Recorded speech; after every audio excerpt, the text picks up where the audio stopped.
लोगों के बीच सच्ची बात जानी चाहिए, असली बात जानी चाहिए। बेरोजगारी को लेकर के इसमें कोई चर्चा नहीं है। ये पानी के नलकों की बात करते हैं और बताते नहीं हैं कितना पैसा आखिरकार इनके पास जल जीवन मिशन में आया है, कितना पैसा आया है, कितना खर्च किया है, किस चीज़ के लिए खर्च किया है। नलके लगाए जा रहे हैं तो इनकी स्कीम जो है वो नल विदाउट जल हो गई है। आखिरकार नल का फायदा तो तब है ना जब उसमें पानी भी हो।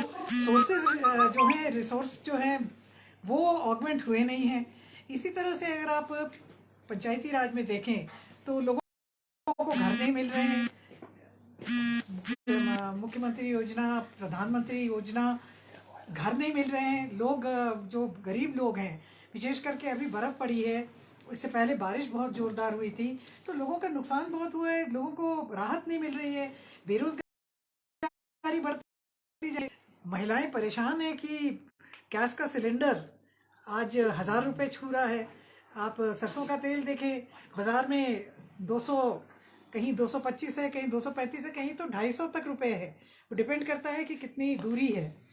तो ये सारी बातों को देखते हुए हमारा ये मानना है कि ये बजट जो है ये किसी के हित में नहीं है। आप एम्प्लॉयज़ की बात कर लीजिए। हम तो ये कह रहे हैं कि भाई एम्प्लॉयज़ अपनी मांग रख रहे हैं। इनका ये कहना कि भाई कांग्रेस के टाइम पे बंद हुआ था, बंद तो अटल बिहारी वाजपेयी जी की सरकार ने दिल्ली से किया था और स्टेट्स को उस टाइम फोर्स किया गया कि अगर आप बंद नहीं करेंगे तो आपकी ग्रांट्स बंद कर दी जाएंगी। हिमाचल प्रदेश सेंट्रल ग्रांट पे निर्भर है, तो इसलिए उस समय ये फैसला लिया होगा।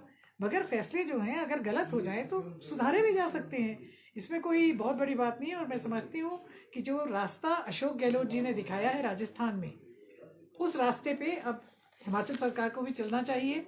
छत्तीसगढ़ सरकार ने भी ऐलान कर दिया है कि वो शीघ्र ही कैबिनेट की बैठक बुला करके ओपीएस देने की बात कर रहे हैं। तो ये सब जो हमारे मुद्दे हैं, ये असली मुद्दे हैं हिमाचल प्रदेश के।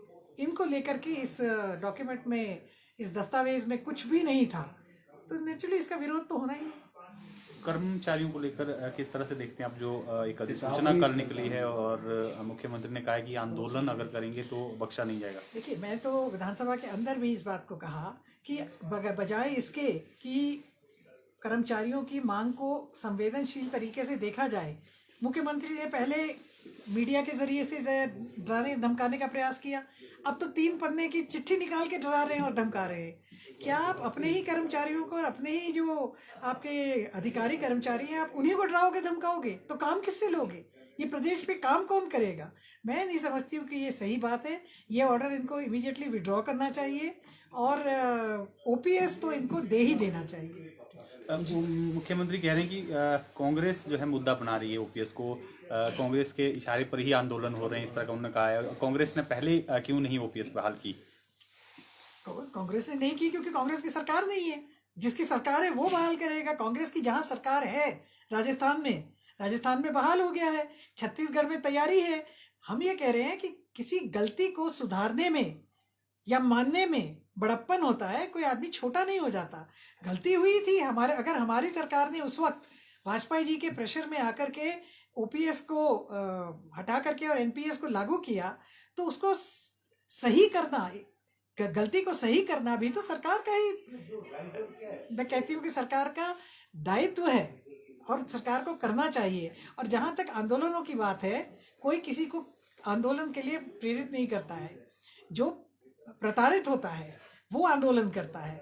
और अगर कोई सही आंदोलन करेगा तो कांग्रेस पार्टी निश्चित तौर पे सही बात पे, सही मुद्दे पे, तो कांग्रेस पार्टी चट्टान की तरह उन लोगों के साथ खड़ी रहेगी। और हमने पहले ही कह दिया है कि कांग्रेस की अगर सरकार बनेगी तो ओपीएस जो है हम हिमाचल प्रदेश में बहाल करेंगे। अब जिस समय पिछले कल विपक्ष लगातार उठाता है कि बीजेपी सरकार में रेप की बात करें या मर्डर की बात करें होता रहे, राकेश पठानिया ने ये कहा है कि वो पर्ची लेकर यहाँ पर इस तरह की चीज़ें नहीं होती।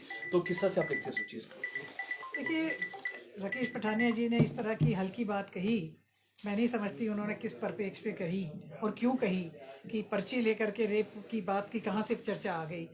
रेप होता है, कहीं भी हो, किसके साथ भी हो, गलत है। और उसकी जो बढ़ती तादाद है और महिलाओं के प्रति जिस तरह से क्राइम बढ़ रही है, अनसुनी बातें होती थी ऐसी कि 2 महिलाओं की डेड बॉडी जो है बोरियों में डाल करके और सड़क के किनारे, रेलवे ट्रैक के किनारे छोड़ दी गई। तो क्राइम के बारे में चर्चा करना, जो भी जिसको हम कहते हैं कि we are there in the house as protectors of the law, तो हमारा तो फर्ज बनता है कि हम इसको उठाएं। अब राकेश पठानिया जी का ऐसा कहना अनफॉर्चुनेट है। मैम, विधायक अनिरुद्ध सिंह के साथ एक दुर्व्यवहार का मामला है पुलिस जवान द्वारा, आप भी खुद भुगत भोगी रह चुके हैं एक बार, तो किस तरह से देखते हैं इस तरह की घटना, क्योंकि आम लोगों के साथ भी इस तरह की ज्यादती जो है वो होती है। मुझे हमेशा ही ऐसा लगता है कि चाहे पुलिस फोर्स हो, डिसिप्लिन फोर्स है या कोई भी हो, थोड़ा सा इन लोगों को मैनर्स में ट्रेनिंग देने की ज़रूरत है। कैसे आम आदमी के साथ भी व्यवहार करना चाहिए। प्रश्न ये नहीं है कि अनिरुद्ध सिंह जी के साथ हुआ, प्रश्न ये है कि किसी के साथ भी ऐसा क्यों हो। अनिरुद्ध सिंह जी विधायक हैं, अगर उनके साथ पुलिस का ये व्यवहार रहेगा तो आम जनता के साथ क्या व्यवहार करते होंगे। और मैं इसको बिल्कुल पूरी तरह से कंडेम करती हूँ। किसी के साथ भी ऐसा नहीं होना चाहिए। और निश्चित तौर पे जो प्रिविलेज कमेटी है विधानसभा की, स्पीकर साहब ने हमें आश्वासन दिया है। मुकेश अग्निहोत्री जी, मैं और अनिरुद्ध जी हम गए थे, हमने वहाँ पे रिटर्न में अनिरुद्ध जी की कंप्लेंट जो है वो दी है और हमें पूरा विश्वास है कि इस पर कार्रवाई होगी।